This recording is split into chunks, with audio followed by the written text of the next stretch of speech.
అధ్యక్ష ఇది రేవంత్ రెడ్డి గారు చెప్పారు, కేసీఆర్ ఉంటే 5,000 వస్తాయి, కేసీఆర్ ఓడిపోతే 15,000 వస్తాయని చెప్పి డిసెంబర్ 9 నాడు స్వయంగా రేవంత్ రెడ్డి గారు చెప్పారు. ముఖ్యమంత్రి పదవిలో కూర్చున్నారు. మరి వారు డిసెంబర్ 9 దాటిపోయినట్టుంది. ఈరోజు డిసెంబర్ 16 అనుకుంటా. 15,000 ఎడబోయినాయని చెప్పి రైతులు అడుగుతా ఉన్నారు. రేవంత్ రెడ్డి గారు మీరు సమాధానం చెప్పేటప్పుడు చెప్పాలని కోరుతా ఉన్నాం.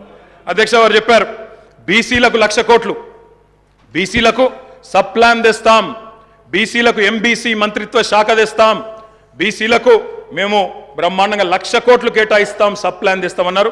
నిలబెట్టుకోండి, వెల్కమ్ చెప్తాం, తప్పకుండా స్వాగతిస్తాం. మోస్ట్ బ్యాక్వర్డ్ క్లాసెస్కి స్పెషల్ మినిస్ట్రీ పెడతామన్నారు. అధ్యక్ష బీసీ డిక్లరేషన్లో మోస్ట్ బ్యాక్వర్డ్ క్లాసెస్కి స్పెషల్ మినిస్ట్రీ అన్నారు. ఇప్పటిదాకా కదలికున్నట్టు లేదు. వారికి నేను గుర్తు చేస్తా ఉన్నా. రాష్ట్రంలోని బలహీన వర్గాలు చూస్తూ ఉన్నారు. సమాధానం చెప్పేటప్పుడు చెప్పాలని చెప్పి నేను కోరుతా ఉన్నా.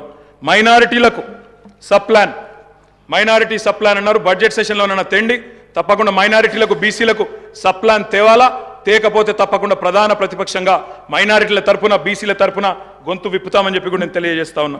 అధ్యక్ష ఆటో డ్రైవర్లకు నెలకు 1,200 ఇస్తాం, బోర్డు పెడతామని చెప్పి రాహుల్ గాంధీ గారు చెప్పారు. తప్పకుండా నిలబెట్టాలా. 7 లక్షల మంది ఆటో డ్రైవర్లకు ఇస్తామన్నారు. నిలబెట్టుకోవాలని చెప్పి నేను కోరుతా ఉన్నా. రాష్ట్రంలోని తమ్ముళ్ళు ఎదురు చూస్తూ ఉన్నారు. మొదటి క్యాబినెట్లో మెగా డిఎస్సీ అన్నారు, అతి లేదు గతి లేదు. అదేవిధంగా జాబ్ క్యాలెండర్ అన్నారు, టీఎస్పీఎస్సీ ప్రక్షాళన అన్నారు. మరి దాని మీద కూడా తప్పకుండా చెప్పాలి. అధ్యక్ష ఇంకా చెప్పారు అధ్యక్ష, మొదటి ఏడాదిలో 2 లక్షల ఉద్యోగాలు భర్తీ చేస్తామన్నారు. ఆ ఉద్యోగాల వివరాలు ప్రకటించాలని చెప్పి నేను డిమాండ్ చేస్తా ఉన్నా. తప్పకుండా చేయాలని చెప్పి కోరుతా ఉన్నా. ఇక మా సోదరుడు వివేక్ గారు కూడా మాట్లాడినారు అధ్యక్ష. మా వివేక్ అన్న కూడా చెప్పిండు 40,000 ఉద్యోగాలు ఇస్తా చెన్నూరులో అని చెప్పిండు అధ్యక్ష.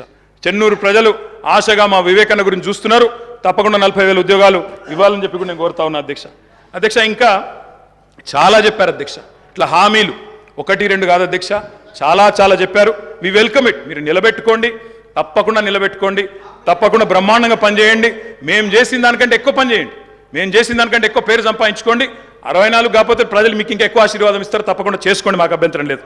అధ్యక్ష ఇంకొక మాట గవర్నర్ ప్రసంగంలో చెప్పారు అధ్యక్ష, మాకు చాలా విచిత్రం అనిపించింది. అమరుల త్యాగాలు, బలిదానాలు ఎవరు అధ్యక్ష?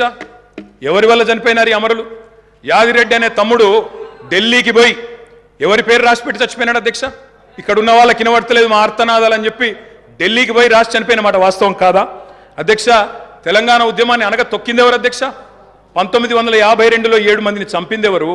69లో 371 మందిని చంపింది ఎవరు? 2004 నుంచి 14 దాకా మరి 100 మంది ప్రాణాలు తీసుకున్నది ఎవరు? శ్రీకాంతచారి కానీ, యాదిరెడ్డి కానీ, యాదయ్య కానీ వారి మరణాలకు కారణం ఎవరు? బలి దేవత ఎవరు? ఇవన్నీ కూడా ప్రజలకు తెలుసు అధ్యక్ష. తప్పకుండా సరైన సమయంలో సరైన నిర్ణయం ప్రజలు తీసుకుంటారు అధ్యక్ష. బలి దేవత అన్నదెవరో కూడా ప్రజలకు తెలుసు అధ్యక్ష. కావాలంటే రికార్డు ప్లే చేయమంటే కూడా చేస్తా.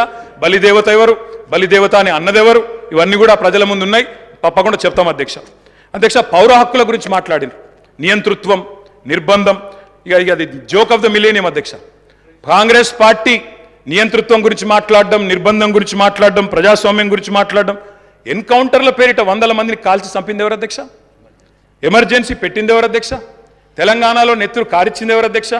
పౌర హక్కుల హననం చేసింది ఎవరు అధ్యక్ష? మీ హయాంలోనే కదా గ్రీన్ టైగర్లు, బ్లాక్ కోబ్రాలు, నయీం ముఠాలు విచ్చలవిడిగా తిరిగింది ఎవరు? పెంచింది ఎవరు అధ్యక్ష? వీళ్ళు కాదా? ఇలా మాట్లాడుతున్నారు అధ్యక్ష పౌర హక్కుల గురించి. అధ్యక్ష మా సీతక్క గారికి తెలుసు, అధ్యక్ష పౌర హక్కుల గురించి. ఆనాడు చర్చల కోసం నక్సలైట్లను పిలిచి కాల్చి చంపింది ఎవరు అధ్యక్ష?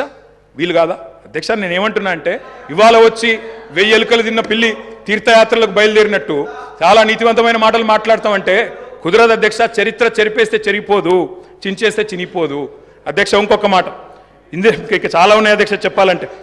అధ్యక్ష ఒక్క మాట విద్యుత్ రంగం గురించి చాలా చెప్పారు అధ్యక్ష. విద్యుత్ రంగం గురించి చాలా చెప్పారు అధ్యక్ష. విద్యుత్ రంగం మీద వాస్తవాలు చెప్పాల్సిన బాధ్యత మా మీద ఉంది. ఇవాళ శ్వేతపత్రాలు అంటున్నారు అధ్యక్ష.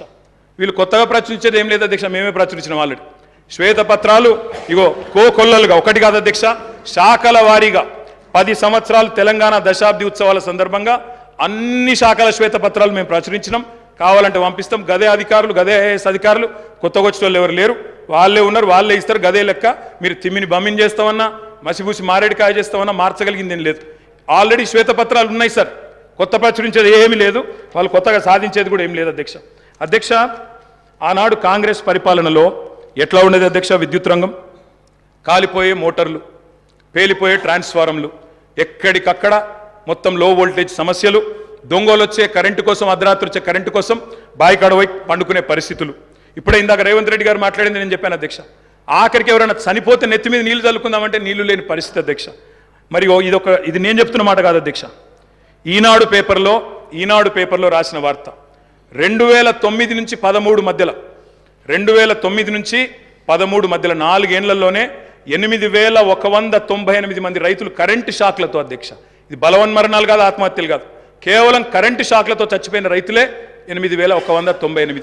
ఇక వాళ్ళ 55 ఏళ్ల చరిత్ర తీస్తే చక్రొచ్చి పడతారు. నేను చెప్పాది అది నేను దానికి జోలికి కూడా పోను అధ్యక్ష.